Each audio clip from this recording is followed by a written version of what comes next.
This is the second floor of the library. Concrete for the second floor was poured yesterday on September 10th. There's a membrane on top of it to keep the moisture in while the concrete cures.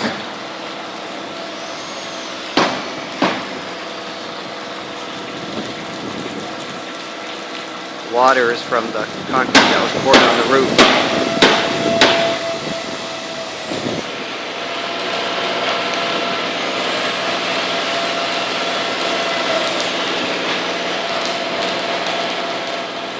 We're looking at the first floor of the building. Concrete floor was poured a couple of weeks ago. Standing in what will eventually be the story time and crafts room for the children.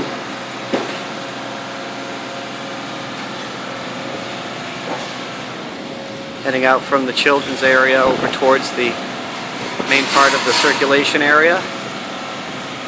Steel frames you can see in the background. Those are the frames that will be in place for the walls of the meeting room.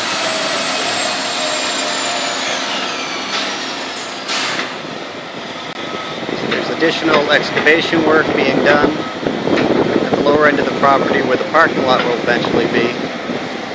This work is all part of the drainage system that will allow all the water that collects on the library property to either go back into the ground or safely into the town's water system.